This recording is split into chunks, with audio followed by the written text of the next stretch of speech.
হতাহতদের খবর জানাতে জাতীয় বার্ন ইনস্টিটিউট থেকে যুক্ত হচ্ছেন সহকর্মী মেজবা হাসান। মেজবা, অগ্নিদগ্ধদের অবস্থা সম্পর্কে চিকিৎসকরা কি বলছেন? জসিন্তা, জাতীয় বার্ন ইনস্টিটিউটে এখন পর্যন্ত অগ্নিদগ্ধ হয়ে ভর্তি আছেন ৪৪ জন। এটি সন্ধ্যার পরের সবশেষ আপডেট।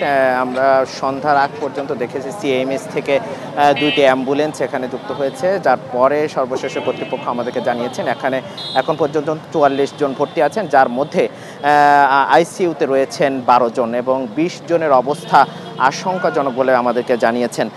এই 20 জনের মধ্যে যদি বলার চেষ্টা করি, আমরা ডক্টরের কাছ থেকে যেটি জেনেছি, এর মধ্যে 6% থেকে শুরু করে 90% পর্যন্ত বার্ন রয়েছে প্রত্যেকটি রোগীর এবং যারা আছেন তাদের মধ্যে কিন্তু তারা অনেকটাই আশঙ্কাজনক, যারা বলছেন তাদের থেকে 60 থেকে 90% বার্ন রয়েছে বলে আমাদেরকে জানিয়েছে। এবং যারা আরও যারা রয়েছেন এই 20 জনের বাইরে যে সংখ্যাটা রয়েছেন তাদের ক্ষেত্রে 6 থেকে 40% কোনো কোনো ক্ষেত্রে বার্ন রয়েছে বলে আমাদেরকে কর্তৃপক্ষ জানিয়েছেন। এবং তারা যে সংখ্যা মুক্ত এমনটা কিন্তু তারা বলছেন না, তবে এখন পর্যন্ত খুব আশঙ্কাজনক হারে রয়েছে সেটি কিন্তু 80 থেকে 90% এবং তাদের বয়স সীমাও কিন্তু সেটি 8 থেকে 15 বছরের মধ্যেই কিন্তু অধিকাংশ বয়স সীমা এটি আমাদেরকে জানিয়েছেন।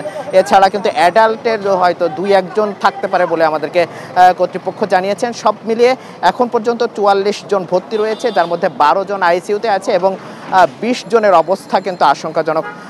বার্ন ইনস্টিটিউটের পরিবেশ এখন বলার যদি চেষ্টা করি, সেটি ক্ষেত্রে কিন্তু ভেতরে প্রবেশটা অনেকটা কঠোরতা রয়েছে। সেনাবাহিনী নিযুক্ত হয়েছেন, স্বেচ্ছাসেবীরা বাইরে থেকে রক্ত নেওয়ার জন্য চেষ্টা করছেন, যাদেরকে রক্ত প্রয়োজন তাদেরকে মাইকিং করে এখানে রক্ত নেওয়ার জন্য চেষ্টা করছেন এবং ভেতরে যাওয়ার ক্ষেত্রে অনেক কঠোরতা রয়েছে।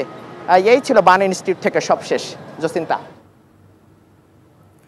জানছিলাম দগ্ধদের চিকিৎসার খবর। বান্ডেল থাকলে প্রতি সেনমানিতে টাকা বাঁচবে।